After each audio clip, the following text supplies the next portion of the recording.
Quem é o Espírito Santo? Esta pergunta, aparentemente simples, ecoa há séculos entre estudiosos, líderes espirituais e cristãos sinceros. E talvez, por mais surpreendente que pareça, seja a dúvida mais mal respondida da história da fé. Em um tempo onde se fala tanto sobre poder espiritual, dons, unção e presença divina, há uma inquietação que poucos têm coragem de admitir. O Espírito Santo permanece para muitos um desconhecido. E se tudo o que você sabe sobre ele estiver errado desde o começo, a verdade bíblica revela que o Espírito Santo não é uma força impessoal, não é um vento simbólico, nem uma energia que se ativa em cultos emocionais. Ele é Deus. É tão Deus quanto o Pai que está no céu e quanto o Filho que foi à cruz. Ele não é uma parte menor da Trindade, mas a própria essência de Deus que se move, habita, guia e transforma. Em Atos dos Apóstolos, capítulo 5, Pedro não hesita em dizer a Ananias que mentir ao Espírito Santo é mentir a Deus, revelando que o Espírito possui identidade própria, mas inseparável da divindade. Desde os primeiros versos da Escritura, já encontramos sua ação. No livro de Gênesis, capítulo 1, versículo 2, está escrito que o Espírito de Deus pairava sobre as águas. Antes mesmo da luz ser dita, antes da matéria ser formada, o Espírito já se movia sobre o caos, estabelecendo ordem, vida e propósito. Ele estava lá, no princípio de tudo, como aquele que executa a vontade do Pai e manifesta a palavra do Filho. Onde há criação, ao sopro do Espírito, onde há vida, há a sua presença. No entanto, ao longo dos séculos, o Espírito Santo foi reduzido a metáforas e sensações. Chamado de vento, fogo, água e pomba, muitos deixaram que essas figuras obscurecessem a realidade de sua pessoa. Mas ele não é apenas uma manifestação, ele é uma pessoa divina, santa, eterna, sensível e ativa. É ele quem convence o mundo do pecado, quem conduz os corações à verdade, quem revela o Filho aos olhos cegos e quem sela os salvos para o dia da redenção. Jesus, ao preparar seus discípulos para sua partida, não lhes prometeu um substituto qualquer. Ele prometeu alguém igual a si, alguém com quem poderiam se relacionar, confiar, ouvir e seguir. Em João, capítulo 14, versículo 16, ele diz que rogaria ao Pai, e o Pai enviaria outro Consolador, para que estivesse com eles para sempre. E em João, capítulo 16, versículo 7, Jesus afirma que é melhor que ele vá, porque só assim o Consolador viria. Quem seria este que, segundo o próprio Cristo, é melhor tê-lo presente do que o próprio Jesus em carne? O Espírito Santo não desce sobre os homens como um raio de energia. Ele se aproxima como alguém que deseja caminhar junto. Ele não se impõe com barulho, mas fala no íntimo com precisão e doçura. É por meio dele que as Escrituras ganham vida. É por meio dele que a voz de Deus é compreendida. Ele não é opcional para a fé cristã, ele é essencial. Porque sem o Espírito não há revelação, não há arrependimento, não há transformação. É impossível compreender plenamente a vida cristã sem reconhecer quem é o Espírito Santo em sua essência. A maioria das pessoas tem facilidade em entender a figura de Deus como Pai, ou a de Jesus como o Filho enviado. Mas quando o assunto é o Espírito Santo, muitos tropeçam em uma imagem distorcida, quase mística, vaga, reduzida a uma atmosfera, uma sensação, força que se ativa sob certas condições espirituais. Essa visão empobrecida tem afastado gerações inteiras do verdadeiro relacionamento com aquele que é, de fato, o próprio Deus vivo em ação. O Espírito Santo não é um recurso espiritual para momentos de crise, nem um fenômeno emocional que aparece apenas em cultos mais intensos. Ele é uma pessoa divina, plenamente Deus, que sempre esteve presente na história da redenção, Desde o princípio, ele age com autoridade absoluta, revelando o caráter de Deus, realizando obras poderosas e conduzindo o plano eterno de salvação. Em Gênesis capítulo 1, versículo 2, lemos que o Espírito de Deus pairava sobre a face das águas, antes mesmo que a luz existisse. Ali, ainda sem forma, sem ordem e sem direção, o Espírito já se movia. Ele não apenas acompanhou a criação, ele participou diretamente dela. Sua ação antecede a formação do mundo e continua até hoje, sustentando tudo com o mesmo poder com que deu origem à vida. Essa atuação ativa e contínua é o que diferencia o Espírito de qualquer ideia impessoal.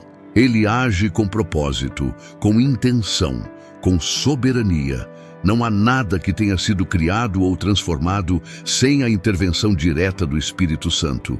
Ele é mencionado como o sopro de vida, como o dedo de Deus, como o fôlego da nova criação. O livro de Jó, capítulo 33, versículo 4, declara: "O Espírito de Deus me fez, e o sopro do Todo-Poderoso me dá vida." Isso mostra que não apenas o corpo humano foi formado pelas mãos do Criador, mas a própria existência foi insuflada por esse Espírito eterno. E ao longo das Escrituras, encontramos esse mesmo Espírito realizando obras que apenas Deus pode fazer. Ele ressuscita os mortos, como afirma Romanos, capítulo 8, versículo 11.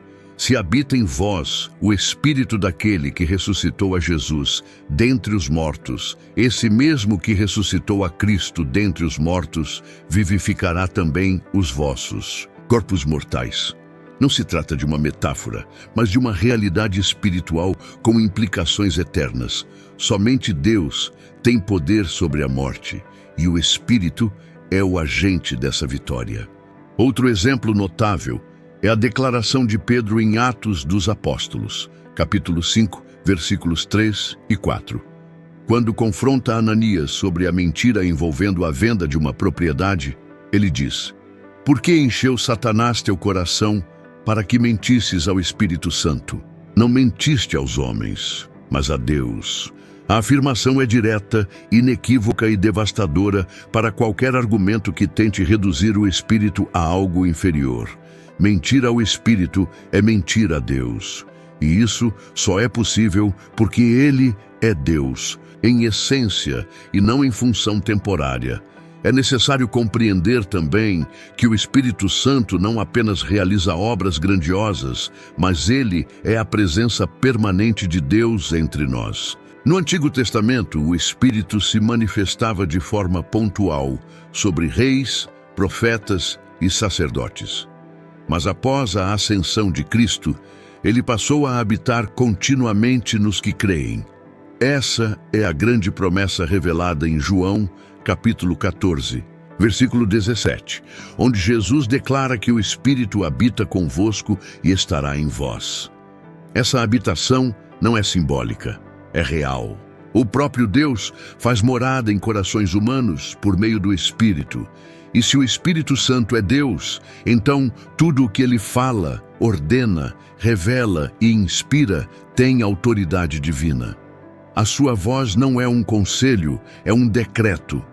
O seu mover não é uma sugestão, é uma manifestação do próprio céu. A igreja precisa urgentemente recuperar essa reverência, essa consciência de que estar na presença do Espírito é estar diante do próprio Deus. Não se trata de criar um clima ou de gerar uma emoção. É reconhecer a majestade de uma pessoa que é ao mesmo tempo amor, fogo, poder e santidade. Não podemos continuar tratando o Espírito Santo como um acessório da fé. Ele não é uma parte de Deus, ele é Deus. Ele não é um complemento para tornar o cristianismo mais emocionante. Ele é o próprio centro da experiência cristã. Sem ele, não há revelação, não há comunhão, não há transformação. Ele é o selo que garante nossa salvação, como está escrito em Efésios, capítulo 1, versículo 13. Tendo nele também crido, fostes selados com o Espírito Santo da promessa. Esse selo Não é um carimbo simbólico, é a presença ativa e constante de Deus em nós. E isso muda tudo. Muda a forma como oramos, como pensamos, como decidimos. Muda a forma como resistimos ao pecado, como suportamos a dor, como esperamos o cumprimento das promessas. Porque não estamos mais sozinhos. O Deus que está sentado no trono também está habitando em nosso interior. É essa presença viva e poderosa que sustenta a jornada cristã, que guia com sabedoria, que levanta quando caímos, que fala quando o silêncio parece reinar. O Espírito Santo é Deus caminhando conosco, não apenas para nos assistir, mas para nos transformar, para nos conduzir à imagem de Cristo, para nos fazer participantes da natureza divina. Como ele age no mundo espiritual?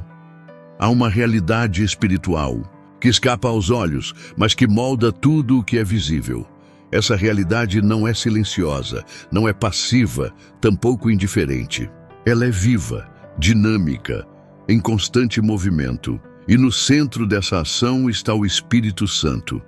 Ele não é apenas um observador do mundo espiritual. Ele é o agente ativo que opera no invisível, interferindo diretamente no destino dos homens, nas decisões da igreja e nas batalhas que acontecem entre o céu e a terra.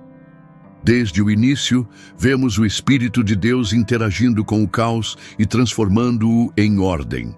No Gênesis, capítulo 1, versículo 2, o texto diz que a terra estava sem forma e vazia, e havia trevas sobre a face do abismo, e o Espírito de Deus pairava por sobre as águas. A imagem é clara, o Espírito não foge do caos, ele se move sobre ele. Onde tudo parece desorganizado, confuso ou perdido, ali ele começa seu trabalho silencioso, porém irresistível. Ele não age apenas quando tudo está pronto, mas é justamente na desordem que sua presença inaugura o processo de criação e restauração. E essa verdade se repete em todos os momentos da história da redenção. Em João, capítulo 3, versículo 5, Jesus afirma a Nicodemos: em verdade te digo, quem não nascer da água e do Espírito não pode entrar no reino de Deus. Não há novo nascimento sem o Espírito Santo. Nenhuma transformação verdadeira acontece sem que ele sopre vida no interior do ser humano. Regeneração, conversão, santificação, tudo é resultado da sua ação direta. Ele não reforma o velho homem, ele gera um novo. No campo espiritual, ele é também o grande intercessor. Romanos, capítulo 8, versículo 26. Diz que o Espírito nos ajuda em nossa fraqueza, pois não sabemos orar como convém, mas o mesmo Espírito intercede por nós com gemidos inexprimíveis. Isso revela que ele não apenas nos inspira a orar, mas ora em nosso lugar, indo além das palavras que conseguimos formular. Quando nossos joelhos estão dobrados e o coração sem força, ele se levanta dentro de nós, traduzindo nossa dor em súplicas eficazes. Isso não é um consolo poético, é uma realidade espiritual concreta. Ele também atua na libertação dos cativos. Em Mateus capítulo 12, versículo 28, Jesus afirma: se é pelo Espírito de Deus que eu expulso os demônios, então certamente é chegado a vós o reino de Deus. Essa declaração mostra que a expulsão de demônios não era apenas um gesto do Filho, mas uma ação conjunta com o Espírito. Onde há possessão, opressão ou qualquer tipo de escravidão espiritual, é o Espírito quem age para romper as cadeias. Sua autoridade não é discutível, e onde ele chega, a presença do maligno é confrontada e desfeita. Essa atuação também se manifesta em dons espirituais, não como enfeites espirituais, mas como armas dadas à igreja. 1 aos Coríntios, capítulo 12, versículo 7, diz que a manifestação do Espírito é concedida a cada um visando a um fim proveitoso. A diversidade dos dons é reflexo da multiforme operação do Espírito. palavras de sabedoria, dons de cura, discernimento, de espíritos, profecias. Tudo isso não é para o ego do homem, mas para a edificação do corpo de Cristo e avanço do reino.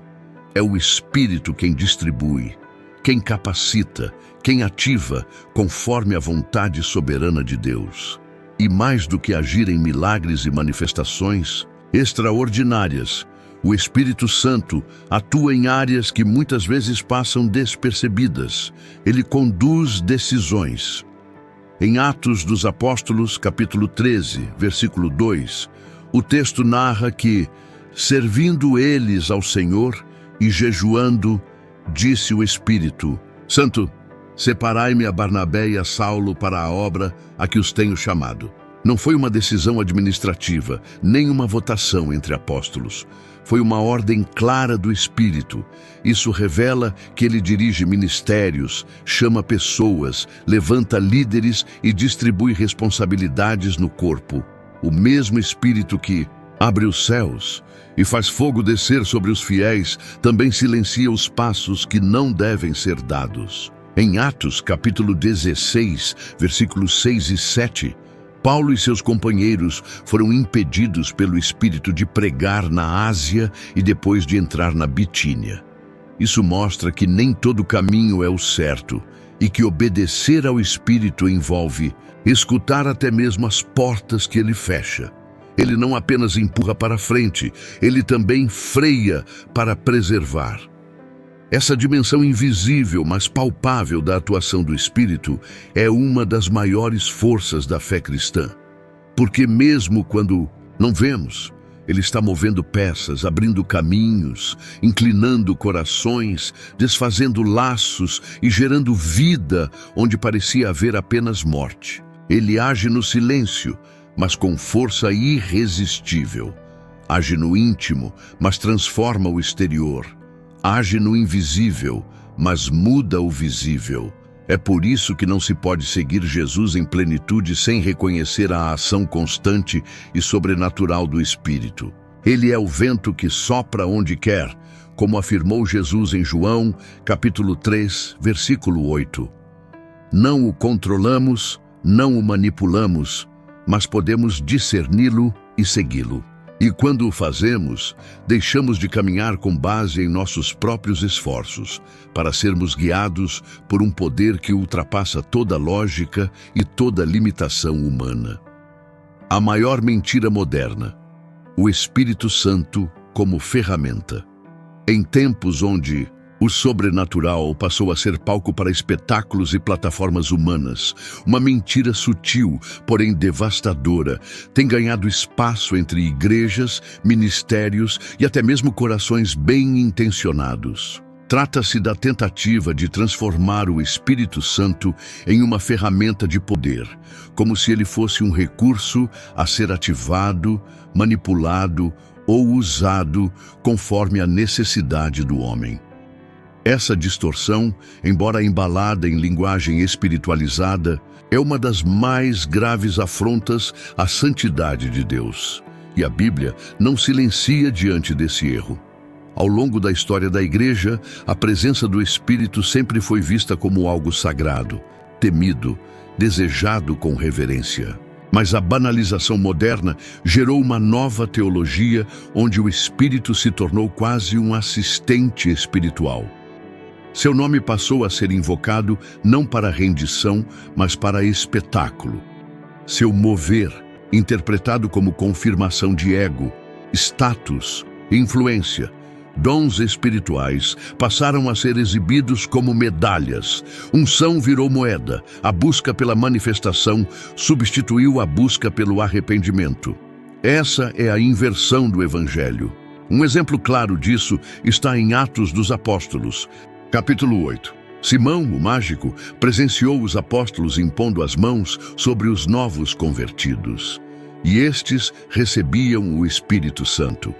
Impressionado com o poder visível, ele ofereceu dinheiro para que lhe fosse dado o mesmo dom, dizendo: dai-me também a mim esse poder, A resposta de Pedro foi imediata e contundente. O teu dinheiro seja contigo para a perdição, pois cuidaste que o dom de Deus se alcançava por dinheiro. A repreensão mostra que o espírito não está à venda, nem é domável. Ele é santo, soberano e jamais pode ser instrumentalizado. O que Simão desejava não era comunhão, era controle. Ele não queria ser cheio do Espírito, queria ter domínio sobre o Espírito. E é exatamente isso que a mentira moderna tenta fazer.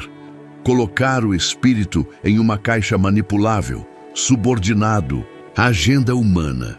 Mas o Espírito Santo não responde à performance, ele responde ao quebrantamento. Não se manifesta por causa de câmeras, mas por causa de corações rendidos. Essa mentalidade utilitária distorce não apenas a imagem do Espírito, mas também destrói a experiência cristã genuína, porque ao tentar usar o Espírito como o meio, o homem se coloca acima dele. E o que era para ser uma jornada de submissão se torna uma tentativa de manipulação. A consequência disso é uma espiritualidade vazia, sensacionalista, onde há barulho, mas não há transformação. Onde há movimento, mas não há arrependimento. Onde há discursos inflamados, mas nenhum fruto do Espírito. O apóstolo Paulo alerta contra isso de forma clara. Em 1 aos Coríntios, capítulo 12, versículo 11, ele diz que um só e o mesmo Espírito realiza todas estas coisas, distribuindo-as a cada um, individualmente, conforme lhe apraz. Ou seja, o Espírito é quem decide. Ele dá a quem quer, como quer, quando quer, e tudo é feito conforme a vontade soberana de Deus, não por merecimento humano, nem por esforço carnal. A tentativa de domesticar o Espírito é, em sua raiz, idolatria. Outro ponto crítico dessa distorção está na linguagem. Expressões como ativar o Espírito, puxar a unção ou chamar a presença carregam muitas vezes uma ideia invertida, como se o ser humano tivesse o poder de iniciar ou interromper o que é sagrado. Mas a verdade é que o Espírito é quem nos atrai, quem nos visita, quem nos convence. Nós não controlamos o céu, nós respondemos a ele. Em João capítulo 15, versículo 26, Jesus declara que o Consolador seria enviado pelo Pai e que é ele quem testifica. Não há margem para a vaidade. Essa distorção também se reflete na substituição da glória de Deus por resultados visíveis. Quando uma reunião é medida pela intensidade emocional e não pela presença santa, corre-se o risco de confundir empolgação com unção. O Espírito não veio para entreter, veio para santificar. Ele não veio para confirmar vontades, mas para confrontá-las. Onde ele age, há quebrantamento, há choro, há transformação. Não há espaço para manipulação quando o Espírito está no controle. A verdadeira manifestação do Espírito Santo nunca exalta o homem, sempre exalta Cristo. Em João, capítulo 16, versículo 14, Jesus afirmou: Ele me glorificará, porque há de receber do que é meu, e vou-lo há de anunciar. O centro do mover do Espírito é sempre o Filho. Se o nome de Jesus não é glorificado, se a cruz não é lembrada, se o arrependimento não é provocado, então não é o Espírito quem está operando, por mais espetacular que pareça. Essa mentira moderna, que transforma o Espírito Santo em um instrumento ao serviço do homem, precisa ser denunciada com amor, mas com firmeza. Porque ela afasta as pessoas da verdade, gera frustração espiritual e impede a ação verdadeira de Deus. O Espírito não é ativado como se fosse um botão. Ele é honrado, buscado, adorado. Ele não responde à pressão, responde à rendição. E quando encontra um coração contrito, ele se manifesta com poder, com santidade, com glória. A igreja dos últimos dias precisa mais do que dons, precisa de discernimento. Precisa mais do que manifestações, precisa de frutos. O Espírito Santo continua operando com poder, mas não nos moldes da performance, e sim na simplicidade da fé. Ele é o mesmo que soprou vida no caos, que levantou os profetas, que ungiu o Messias, que incendiou o cenáculo. E ele ainda deseja encher corações, mas não para engrandecer nomes, e sim para cumprir propósitos eternos. O movimento entre o Pai e o Filho. A Trindade não é um mistério a ser desvendado pela lógica, mas uma verdade a ser contemplada com reverência. É a revelação de que o único Deus existe eternamente em três pessoas distintas e plenamente divinas: o Pai, o Filho e o Espírito Santo. E dentro desse relacionamento eterno, o Espírito ocupa um papel absolutamente essencial, não como um terceiro distante, mas como o elo vivo entre o Pai e o Filho. Ele é o movimento divino que conecta, comunica e manifesta a vontade de Deus na criação, na redenção e na vida do crente. Desde o início, o Espírito Santo é apresentado como aquele que executa o que o Pai ordena e o Filho declara. Em Gênesis capítulo 1, versículo 2, já o vemos atuando na criação. Em João capítulo 1, versículo 3, é dito que todas as coisas foram feitas por meio do Verbo, que é Cristo. E em Jó capítulo 33, versículo 4, encontramos a ação direta do Espírito como aquele que dá vida. Isso não é contradição, é cooperação. O Pai planeja, o Filho expressa, o Espírito realiza. É assim que a Trindade se move, em perfeita harmonia, sem competição, sem divisão. A missão redentora de Cristo revela essa união com ainda mais clareza.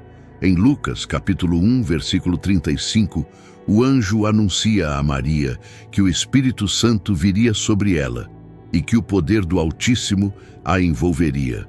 O nascimento do Filho não foi apenas um ato do Pai, mas também uma ação direta do Espírito.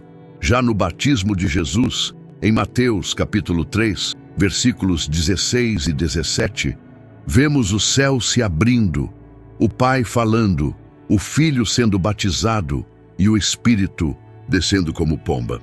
A Trindade se revela em uma única cena, atuando em unidade diante de toda a criação. Essa conexão se aprofunda no ministério terreno de Jesus. É o Espírito quem o conduz ao deserto, conforme Lucas, capítulo 4, versículo 1. É pelo Espírito que ele prega, cura, expulsa demônios e opera sinais. Isaías, capítulo 61, já havia profetizado que o Espírito do Senhor Deus está sobre mim, porque o Senhor me ungiu para pregar boas novas aos quebrantados. E o próprio Jesus, ao ler esse texto na sinagoga, declarou: hoje se cumpriu esta escritura em vossos ouvidos. Nada do que Jesus fez foi separado da ação do Espírito. Tudo foi em completa dependência e comunhão. Até mesmo na cruz, onde o Filho entrega sua vida, o Espírito está presente.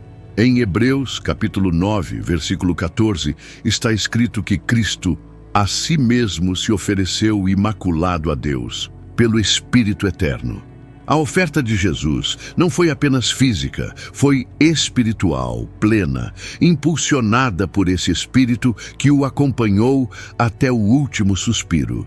E ao terceiro dia, é pelo mesmo Espírito que ele ressuscita, como lemos em Romanos capítulo 8, versículo 11. A Trindade atua do início ao fim da salvação, como um só Deus, movido por amor perfeito.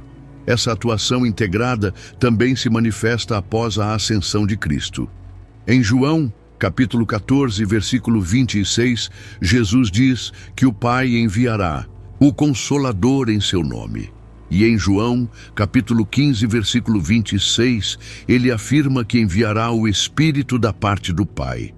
Não há conflito na origem do envio. O Espírito procede do Pai e do Filho, como extensão viva do amor entre ambos. Ele não é apenas enviado por autoridade, mas em plena comunhão com o coração do Pai e a missão do Filho. Essa realidade se torna ainda mais profunda quando compreendemos que o Espírito não veio apenas representar o céu, mas torná-lo presente entre nós. Ele não é uma força distante que comunica a vontade divina por códigos enigmáticos. Ele é a própria presença de Deus que habita no interior dos que creem. Em João, capítulo 16, versículo 13, Jesus afirma: "Quando vier, porém, o Espírito da verdade, ele vos guiará a toda a verdade, porque não falará por si mesmo, mas dirá tudo o que tiver ouvido, e vos anunciará as coisas que hão de vir." O Espírito não age de forma isolada, mas como porta-voz do céu. Ele não improvisa, ele transmite com fidelidade. Esse relacionamento entre Pai, Filho e Espírito não é uma hierarquia de poder, mas uma expressão de unidade perfeita. É por meio do Espírito que conhecemos o coração do Pai. É pelo Espírito que somos conduzidos ao Filho. E é pelo Espírito que vivemos a vida cristã com propósito. Sem ele, o Evangelho se torna letra morta. Com ele, a palavra ganha vida, os olhos se abrem, os corações se quebrantam e os céus se manifestam. Trindade não é um conceito abstrato para debates teológicos, mas uma realidade que transforma o cotidiano da fé. O Espírito Santo não é uma adição tardia à história da salvação. Ele é o elo eterno que, desde o princípio, age como extensão viva do amor divino. Ele é o movimento entre o trono e a terra, entre o céu e o coração humano. Como o Espírito Santo habita em nós, a realidade mais revolucionária da nova aliança não está apenas na promessa do perdão, mas na presença de Deus habitando dentro do homem. Durante séculos, a presença divina esteve associada a templos, montes e manifestações externas. Mas em Cristo, algo extraordinário foi inaugurado. O Deus que andava entre os homens agora deseja habitar neles. E é por meio do Espírito Santo que essa verdade se cumpre de forma plena. A presença do Espírito não é um símbolo, é uma realidade transformadora. Jesus preparou seus discípulos para essa nova dimensão espiritual com palavras simples, mas carregadas de revelação. Em João, capítulo 14, versículo 17, ele diz: "O Espírito da verdade que o mundo não pode receber, porque não o vê nem o conhece. Vós o conheceis, porque habita convosco e estará em vós." Essa promessa indicava que o Espírito, que até então atuava sobre os homens de forma temporária e localizada, agora passaria a viver dentro daqueles que o recebessem. Isso muda tudo. Ele não apenas visita, ele permanece. A presença do Espírito em nós não é passiva. Ele não está ali como um observador silencioso. Ele habita com propósito. Ele transforma, convence, purifica e guia. O apóstolo Paulo, em Romanos, capítulo 8, versículo 9, afirma: "Se alguém não tem o Espírito de Cristo, esse tal não é dele." Isso revela que a habitação do Espírito não é uma experiência opcional ou complementar, mas essencial.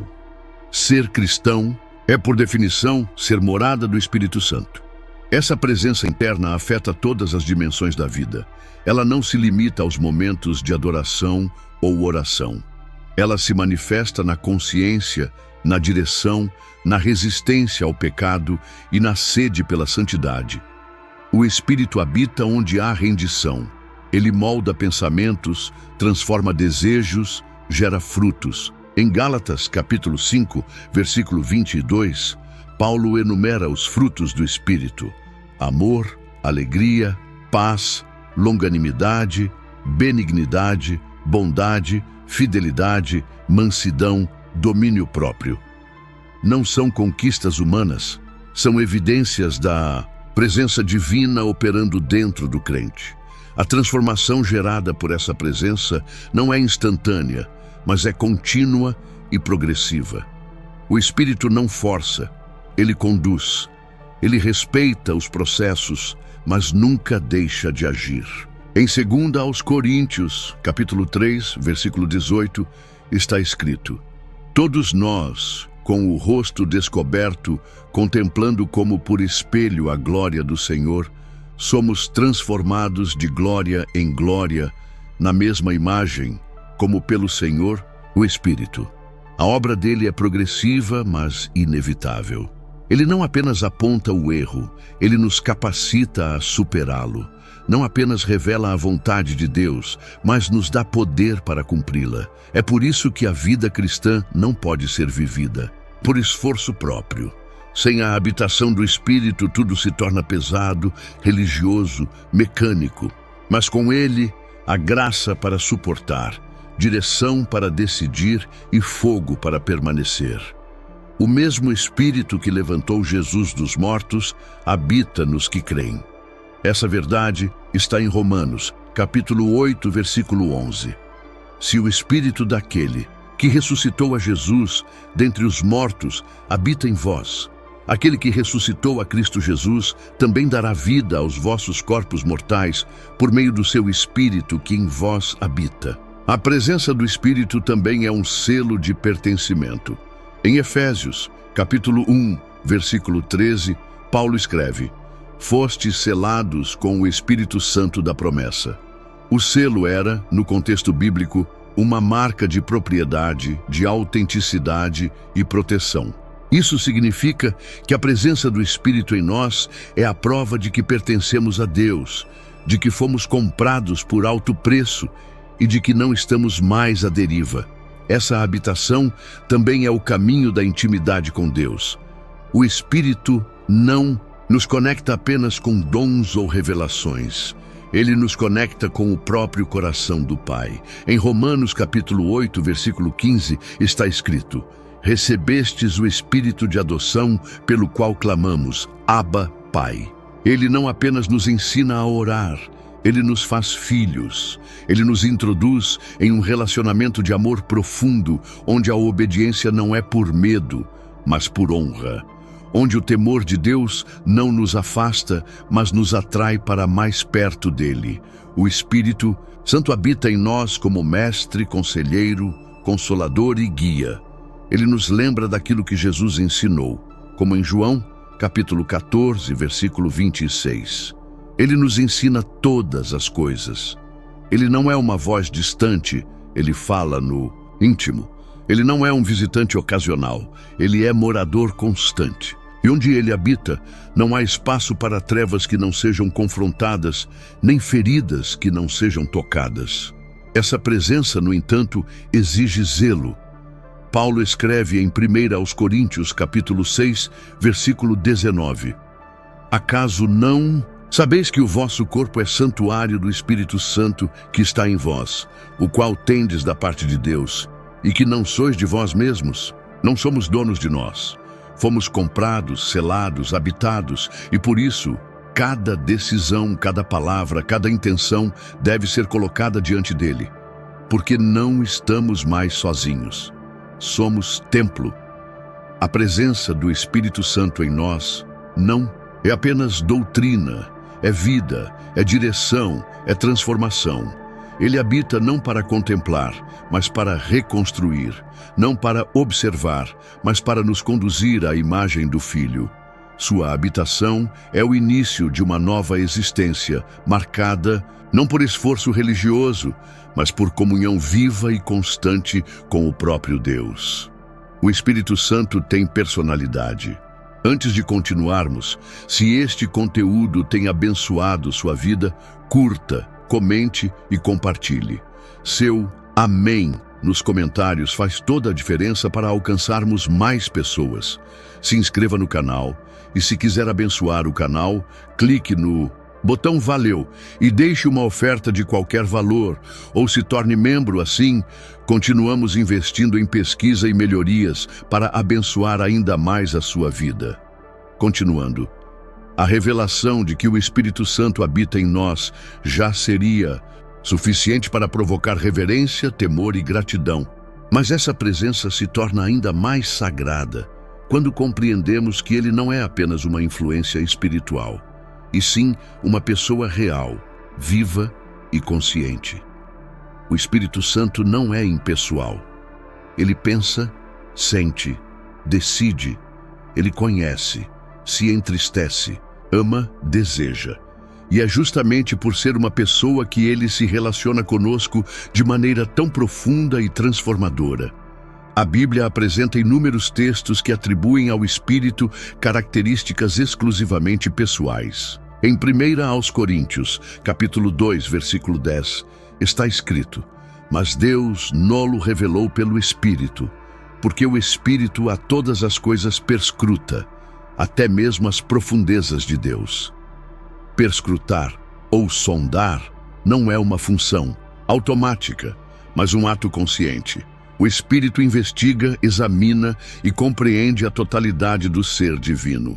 Isso não é um comportamento de uma força neutra, mas de alguém que possui mente própria e discernimento absoluto.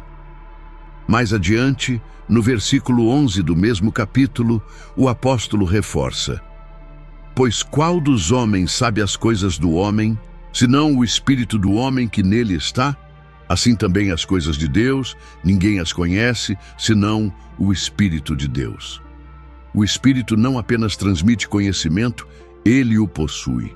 Ele conhece a vontade do Pai, conhece os corações dos homens e é capaz de aplicar essa sabedoria com precisão. Sua mente não é limitada pelo tempo, nem contaminada por vaidades humanas. Ele pensa com perfeição. Mas o Espírito Santo também sente. Ele não é indiferente às nossas atitudes. Ele não habita em nós como um espectador frio, mas como alguém que se envolve com profundidade. Em Efésios, capítulo 4, versículo 30, está registrado um dos conselhos mais importantes para o crente: "E não entristeçais o Espírito Santo de Deus, no qual fostes selados para o dia da redenção." Entristecer alguém implica que esse alguém possui emoções reais. O Espírito se alegra quando respondemos à voz de Deus, mas também se entristece quando resistimos, quando pecamos, quando desprezamos sua presença. Essa sensibilidade do Espírito é expressa também em Romanos capítulo 8, versículo 26, onde Paulo escreve: "O Espírito intercede por nós com gemidos inexprimíveis." Esses gemidos não são ruídos sem significado, são expressões profundas de compaixão e urgência. O Espírito ora com dor, com zelo, com intensidade. Ele se envolve com nossas lutas de uma forma que nem mesmo nós conseguimos entender. Isso mostra um nível de empatia e comunhão que vai muito além de qualquer força espiritual impessoal. Além de mente e sentimentos, o Espírito também possui vontade. Ele age conforme sua própria decisão. Em 1 aos Coríntios, capítulo 12, versículo 11, lemos: "Mas um só e o mesmo Espírito realiza todas estas coisas, distribuindo-as a cada um, individualmente, conforme lhe apraz." Não é o homem quem escolhe os dons, é o Espírito quem distribui. Ele decide quem receberá, quando, de que forma e com qual propósito. Sua vontade é soberana. Ele não age por pressão, mas por convicção. É exatamente por isso que o relacionamento com o Espírito Santo deve ser construído com humildade e temor. Ele não pode ser manipulado, forçado ou domesticado. Ele não responde a fórmulas, ele responde a corações quebrantados. Sua vontade não pode ser dobrada pela insistência humana, mas pode ser revelada aos que o buscam com sinceridade. Ele age quando deseja, onde deseja e como deseja. E quando entendemos isso, deixamos de tentar conduzi-lo e passamos a ser conduzidos por ele. Por ter mente, sentimentos e vontade, o Espírito também tem personalidade. E por isso, é possível entrarmos em comunhão com ele. Em 2 aos Coríntios, capítulo 13, versículo 13, Paulo encerra sua carta com uma saudação que é, ao mesmo tempo, uma revelação. A graça do Senhor Jesus Cristo e o amor de Deus e a comunhão do Espírito Santo sejam com todos vós. Não se pode ter comunhão com um vento, com uma energia ou com um símbolo. Comunhão só é possível entre pessoas. E o Espírito Santo é uma pessoa divina que deseja relacionamento. Essa compreensão muda a forma como nos aproximamos dele. Já não oramos a uma força distante, mas a alguém que escuta, compreende e responde. Já não buscamos manifestações, sem propósito, mas conhecemos o coração de quem as manifesta. Essa intimidade, porém, exige sensibilidade. O Espírito não grita, ele sussurra. Não impõe, ele convida. Ele respeita os espaços, mas ama quando é acolhido. Ele não força entrada, mas se revela aos que o recebem com fé. O Espírito Santo não é apenas o poder de Deus, ele é Deus com personalidade. E é por isso que resisti-lo é perigoso, mas andar com ele é glorioso. Ele pensa melhor do que nós, sente mais profundamente do que nós e decide com sabedoria absoluta. Seu plano é nos moldar à imagem do Filho, e para isso ele se envolve com cada detalhe da nossa existência. Nada escapa ao seu olhar, nada é insignificante para sua atenção. Entender que o Espírito Santo tem personalidade é a base para cultivar uma vida espiritual viva, dinâmica, sensível e transformadora. Ele não está nos céus esperando que o mencionemos. Ele está aqui, em nós, com mente, sentimentos e vontade, pronto para nos conduzir a toda a verdade. A voz do Espírito nas Escrituras. O Espírito Santo não é apenas um agente de transformação interior. Ele também é a voz que ecoa ao longo das Escrituras, do Gênesis ao Apocalipse. Sua atuação não começou no Pentecostes, tampouco se limita aos tempos da Igreja. Ele é o autor invisível e infalível da revelação escrita. Cada palavra inspirada, cada profecia registrada, cada mandamento eterno foi soprado por ele. Quando lemos a Bíblia com reverência, não estamos apenas examinando um texto sagrado, estamos ouvindo a voz viva do Espírito de Deus. A Bíblia não foi escrita por homens em seu próprio entendimento, mas por homens que falaram movidos por uma pessoa divina. Em 2 de Pedro, capítulo 1, versículo 21, está escrito: porque jamais qualquer profecia teve origem na vontade humana, mas homens falaram da parte de Deus, movidos pelo Espírito Santo. Essa verdade é fundamental. O Espírito não apenas revelou ideias, ele carregou cada profeta, sacerdote e apóstolo em sua própria vontade. A revelação não foi apenas dita, foi conduzida, inspirada e selada por ele. Em Hebreus capítulo 3, versículo 7, o autor diz: assim como diz o Espírito Santo, hoje, se ouvirdes a sua voz. Repare que ele não se refere a uma citação do passado, mas a uma fala presente. Diz e não disse. Isso significa que o Espírito ainda fala. Ele não está preso à antiguidade das páginas. Ele continua usando o texto sagrado para comunicar verdades atuais. A Escritura, quando lida com o coração aberto, torna-se o canal da voz do Espírito para confrontar, consolar, instruir e edificar. Em Atos dos Apóstolos, capítulo 28, versículos 25 e 26, o apóstolo Paulo, ao citar o profeta Isaías, afirma: bem falou o Espírito Santo aos nossos pais pelo profeta Isaías. O que Isaías disse foi o Espírito quem falou. A voz do profeta era humana, mas a origem da mensagem era divina. Isso mostra que todo o Antigo Testamento carrega a digital do Espírito. Cada orientação, cada repreensão, cada promessa vinha dele, mesmo quando pronunciada por lábios humanos. O Espírito Santo é também quem traz iluminação para a correta compreensão da palavra. Não basta ter acesso ao texto, é preciso ter os olhos abertos para discerni-lo. Em 1 aos Coríntios, capítulo 2, versículo 12, Paulo escreve: ora, nós não temos recebido o Espírito do mundo, e sim o Espírito que vem de Deus, para que conheçamos o que por Deus nos foi dado gratuitamente. O Espírito não apenas revelou o que está escrito, ele também abre o entendimento para o que está escrito. É ele quem nos faz enxergar o que os olhos naturais não conseguem ver. Por isso, sem o Espírito, até mesmo a Bíblia pode se tornar letra morta. Pode ser interpretada de forma fria, manipulada, usada como arma ao invés de alimento. Mas quando o Espírito está presente, a palavra ganha vida. Ela não apenas informa, ela transforma. Ela não apenas ensina, ela molda. O Espírito sopra sobre o texto e o torna espada viva, penetrante, como está escrito em Hebreus, capítulo 4, versículo 12. Porque a palavra de Deus é viva e eficaz, e mais cortante do que qualquer espada de dois gumes.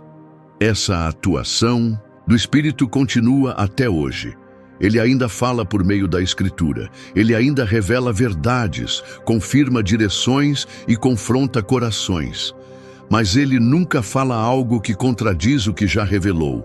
O Espírito é o mesmo e sua voz não se divide. Ele não se desmente, ele não muda conforme os tempos. Sua voz permanece firme, santa, imutável. O mesmo Espírito que falou com Moisés no deserto, que inspirou Davi nos Salmos e que levantou os profetas para denunciar a idolatria, é o que hoje fala aos corações humildes diante da palavra. Por isso, ler a Bíblia sem a presença do Espírito é como tentar ouvir um hino com os ouvidos tapados. O texto pode até ser decifrado, mas a melodia se perde. É ele quem dá profundidade, quem conecta capítulos, quem revela o coração por trás da letra. Cada vez que nos aproximamos das Escrituras com fé e reverência, estamos nos colocando diante da voz do próprio Deus. E essa voz, mesmo suave, é irresistível. Jesus, ao falar do Espírito, afirmou em João, capítulo 16, versículo 13: Quando vier, porém, o Espírito da verdade, ele vos guiará a toda a verdade. Essa promessa não se restringe aos discípulos daquele tempo. Ela continua válida para todo aquele que deseja ser conduzido pela verdade divina. E essa verdade não está solta no ar. Ela está registrada na palavra, viva, eterna e suficiente. O Espírito Santo não fala fora da palavra, ele fala através dela. Ele não revela novos fundamentos, ele ilumina os eternos. Ele não compete com as Escrituras, ele as escreveu. E quando a igreja compreende isso, ela para de buscar revelações fragmentadas e passa a se alimentar da fonte inesgotável da voz de Deus já revelada. O perigo de ignorar sua presença. A presença do Espírito Santo é sagrada, viva e profundamente sensível. Ele não habita no crente de forma indiferente ou mecânica. Ele se importa, observa, interage. Mas essa mesma presença que consola, guia e fortalece, também pode ser entristecida. E quando o espírito se entristece, algo vital se rompe dentro da alma. O relacionamento se esfria, a voz se torna distante, o coração se endurece. Ignorar sua presença é negligenciar o próprio Deus. Resistir à sua atuação é rejeitar o único caminho possível de transformação verdadeira. Em Efésios, capítulo 4, versículo 30, Paulo adverte com clareza: E não entristeçais o Espírito Santo de Deus, no qual fostes selados para o dia da redenção. O verbo entristecer carrega peso emocional. Não se trata de uma reação impessoal ou fria. O Espírito Santo sente, ele se comunica, ele ama, ele se envolve. E por isso, ele também se fere quando é tratado com desonra, indiferença ou desobediência. Esse entristecimento não acontece por simples erros humanos, mas por uma postura interior que rejeita sua influência, que despreza sua correção e que banaliza sua santidade. O Espírito é santo, E onde há imundícia contínua, não tratada com arrependimento, sua presença é diminuída, seu fluir é impedido, sua voz se torna quase inaudível. Ele não se impõe sobre o coração que o rejeita.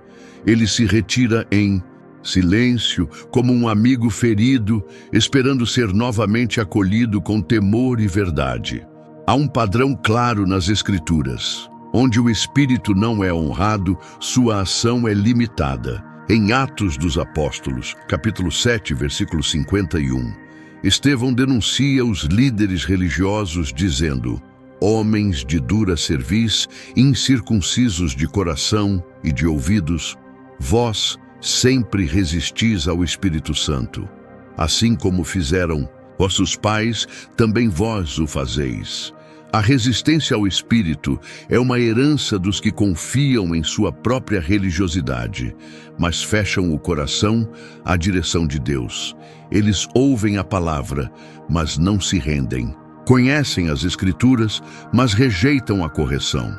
Essa resistência pode se manifestar de várias formas: em palavras duras, em comportamentos persistentes de pecado, em orgulho espiritual, em insensibilidade à voz de Deus. O Espírito fala com doçura, mas também confronta com firmeza. Quando ele nos adverte e escolhemos ignorar, entramos em uma zona perigosa, onde o engano se torna tolerável e a verdade parece opaca. Aos poucos, a presença que antes era clara se torna um eco distante.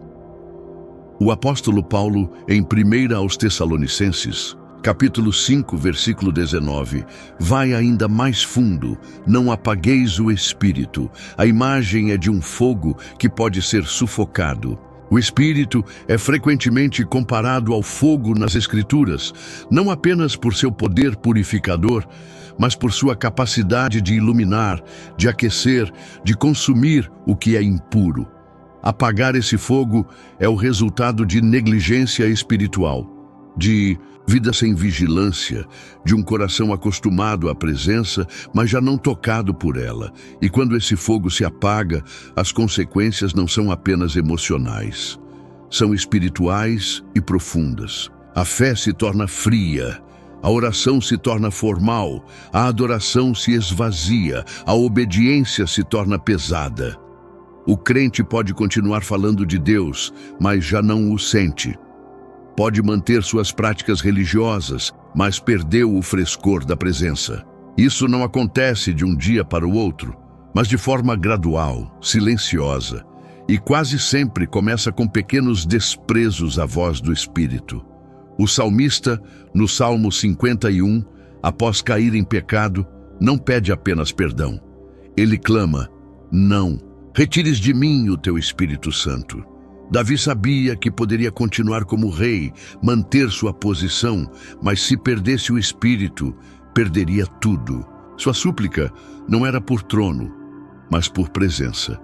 Ele entendeu que a maior tragédia da vida espiritual não é o escândalo público, mas a ausência silenciosa do Espírito de Deus. É por isso que Paulo também orienta em Gálatas capítulo 5, versículo 25. Se vivemos no Espírito, andemos também no Espírito. A presença do Espírito não deve ser apenas uma doutrina aceita, mas uma realidade vivida. Ele nos chama diariamente ao arrependimento, à renúncia, à adoração sincera. E quando respondemos com obediência, seu fluir se intensifica, sua voz se torna clara, sua presença se renova. Mas quando ignoramos, quando tratamos com desprezo o que é santo, corremos o risco de andar sem direção, mesmo parecendo estar no caminho. O Espírito Santo é sensível não porque é frágil, mas porque é puro. Ele não negocia sua santidade, nem se adapta aos nossos confortos espirituais. Ele permanece fiel à vontade do Pai. E é por isso que resisti-lo, ignorá-lo ou entristecê-lo são atos tão graves. Não estamos apenas ofendendo uma força divina, estamos rompendo com a própria essência do nosso relacionamento com Deus. É tempo de recuperar o temor diante do Espírito, de parar tudo para ouvi-lo, de pedir que nos mostre onde o ferimos, de voltar ao lugar onde sua presença era suficiente, porque se o Espírito se afastar, tudo o mais perde sentido. A única maneira de viver uma vida cristã autêntica é honrando a presença que habita em nós, cuidando desse relacionamento como se fosse a maior preciosidade. Porque é. Como se relacionar com o Espírito Santo hoje? Se o Espírito Santo é uma pessoa divina, viva, sensível e ativa, então o cristianismo não pode ser apenas um sistema de crenças, mas um relacionamento com ele. Saber que o Espírito habita no crente não é suficiente se essa presença não for valorizada, cultivada, honrada. E a grande pergunta que surge diante de tudo o que foi revelado é: como se relacionar com o Espírito Santo de forma real, constante e profunda? A resposta começa pela rendição. O Espírito não se relaciona com o orgulho. Ele resiste aos altivos, mas se aproxima dos quebrantados. Em Isaías, capítulo 66, versículo 2, o Senhor declara: mas para esse olharei, para o humilde e contrito de espírito, e que treme da minha palavra. O primeiro passo para uma vida guiada pelo Espírito é reconhecer nossa total dependência dele. A arrogância espiritual fecha as portas da comunhão, mas a humildade atrai o céu. Relacionar-se com o Espírito exige sensibilidade. Ele não compete com o barulho interior. Ele fala, mas não grita. Ele conduz, mas não força. É preciso calar as distrações, desacelerar o ritmo da alma, cultivar momentos de escuta. Em João, capítulo 16, versículo 13, Jesus prometeu: quando vier, porém, o Espírito da verdade, ele vos guiará a toda a verdade. A direção do Espírito é real, mas só é percebida por quem decide seguir, não por quem apenas deseja ser levado. Ouvi-lo é um ato de atenção espiritual. A oração é um dos caminhos mais profundos de comunhão com o Espírito. Não uma oração de repetições automáticas, mas uma oração sincera, relacional, onde se fala com Deus como quem conversa com um amigo íntimo. Em Romanos, capítulo 8, versículo 26, Paulo nos lembra que o Espírito nos ajuda em nossa fraqueza, pois não sabemos orar como convém. Ele não apenas ouve nossa oração, ele intercede por nós, ele nos ensina a orar. Orar no Espírito é permitir que ele molde a conversa, que ele inspire os clamores, que ele conduza até mesmo os silêncios. A palavra de Deus também é um canal essencial dessa relação. O Espírito é o autor das Escrituras, e por isso, ele as revela de forma viva e personalizada. Não há como cultivar intimidade com o Espírito se a Bíblia for negligenciada.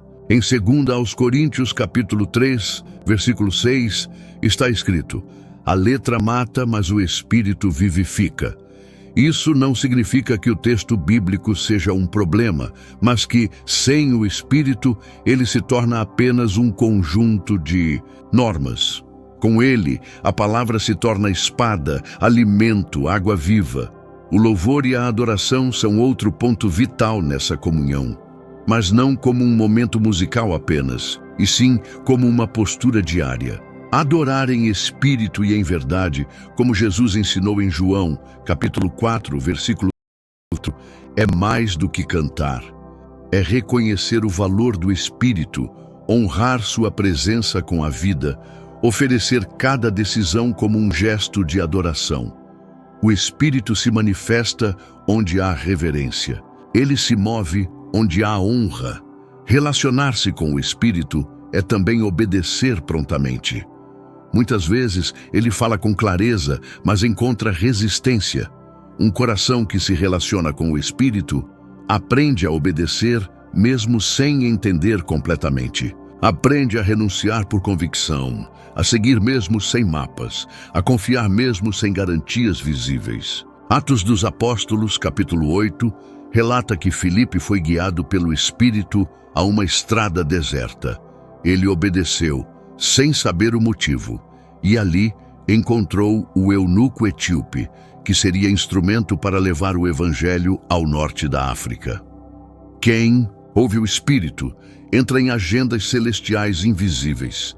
Discernir sua voz requer prática e constância.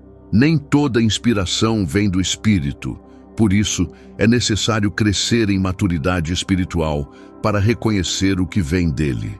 Em 1 Coríntios, capítulo 2, versículo 15, Paulo diz que o que é espiritual discerne bem tudo. O Espírito nunca contradiz a palavra, nunca promove o orgulho, nunca estimula o pecado, nunca alimenta confusão. Ele sempre revela Cristo, sempre conduz à santidade, sempre edifica o corpo de Cristo. Esse é o filtro seguro para discernir sua atuação. Relacionar-se com o Espírito também implica confessar e se arrepender quando o entristecemos. Como foi visto, ele é sensível, e quando o ignoramos, nossa comunhão se esfria. Mas ele é também misericordioso, e quando há arrependimento sincero, ele restaura. O salmista clamou no Salmo 51, versículo 11: Não me lances fora da tua presença e não retires de mim o teu Espírito Santo. Essa oração ainda ecoa como um grito de quem valoriza acima de tudo a presença. Quem ama o Espírito não tolera a distância, e quando sente que algo se rompeu, corre de volta. Relacionar-se com o Espírito é viver disponível para ser usado, moldado, enviado, transformado. O Espírito Santo não se move apenas para o nosso conforto, mas para os propósitos eternos do Pai. Ele chama, comissiona, envia. Em Atos, capítulo 13, versículo 2, está registrado: Servindo eles ao Senhor e jejuando, disse o Espírito Santo: Separai-me agora Barnabé e Saulo para a obra a que os tenho chamado. Aqueles que se relacionam com o Espírito serão inevitavelmente chamados para cooperar com ele na missão de Deus. A vida no Espírito não é estática nem teórica, é um caminhar diário, íntimo, cheio de surpresas, desafios, consolo e propósito. O Espírito não quer apenas visitar, ele quer caminhar ao lado, habitar, transformar. E a resposta a isso está em uma só palavra: relacionamento. Não há atalhos. A comunhão, ele ainda está chamando. Mesmo depois de tudo que foi revelado, mesmo diante de tantos corações que se fecharam, o Espírito Santo continua a sussurrar, a tocar, a mover. Ele não desiste. Sua voz que falou aos profetas, que sustentou os apóstolos, que habitou em mártires e reacendeu avivamentos, ainda ecoa nos dias de hoje. E talvez, neste exato momento, esteja ecoando dentro de você. A presença que pairava sobre as águas do caos primordial, que se moveu nos desertos e nos vales, que visitou o cenáculo e incendiou homens comuns com coragem sobrenatural, está agora diante do seu coração. Não como uma força impessoal, não como um símbolo distante, mas como o próprio Deus dizendo: Eu estou aqui, eu sempre estive aqui. Essa presença não é religiosa. Não se limita a templos nem a rituais. Ela atravessa paredes, alcança solidões, invade silêncios e transforma. Porque o Espírito Santo não se contenta em observar. Ele veio para habitar, para transformar, para restaurar o que foi perdido. Ele veio para convencer do pecado, revelar a justiça e anunciar o juízo que virá. Mas também veio para consolar, guiar, edificar e gerar nova vida. A voz que chama é a mesma que sussurrou ao coração de Pedro quando ele negou, que quebrou Saulo na estrada de Damasco, que reconstruiu Tomé mesmo com suas dúvidas. Essa voz não precisa ser alta para ser ouvida. Ela é firme, amorosa, santa.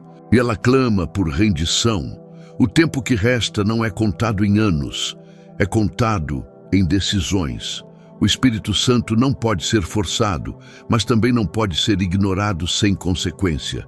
Resistir à sua voz é se afastar da verdade, é endurecer o coração contra a única presença que pode dar vida ao que está morto por dentro. Mas ouvir essa voz, acolhê-la, render-se a ela, é experimentar algo que o mundo não pode oferecer: o Deus vivo habitando dentro de você. E se até hoje você viveu sem reconhecer essa presença, saiba que ainda há tempo. Se já o conheceu um dia, mas permitiu que ele se tornasse apenas uma lembrança distante, ainda há caminho de volta. O espírito que foi rejeitado por tantos ainda deseja habitar nos poucos que o acolhem com verdade. E se você está ouvindo isso agora, é porque ele não desistiu de você. Hoje é o dia de abrir o coração, de confessar, de pedir perdão, de se render, de dizer: Espírito Santo, eu te quero, eu te preciso, habita em mim. Porque não há vida verdadeira fora dessa comunhão. Não há propósito fora dessa conexão. Não há poder fora dessa presença. Tudo o que é eterno, tudo o que é santo, tudo o que é real na fé, começa quando o Espírito se torna mais do que uma doutrina, quando ele se torna uma pessoa viva dentro de nós. Se você deseja se reconciliar com o Espírito de Deus, se sente que ele está te chamando de volta, se quer começar de novo com sinceridade, se você deseja se reconciliar com nosso Salvador Jesus Cristo, por ter se afastado dos caminhos, ou quer iniciar uma nova jornada rumo à salvação eterna, comente aqui embaixo: eu te aceito, Senhor Jesus, como meu único e suficiente Senhor e Salvador da minha vida. Arrependa-se, creia, renda-se e convide o Espírito Santo para guiar sua vida por completo. Ele sabe por onde começar. Ele sabe como restaurar. Ele sabe como conduzir, porque Ele é Deus e Ele ainda está chamando. Se você já vive essa verdade, escreva aqui nos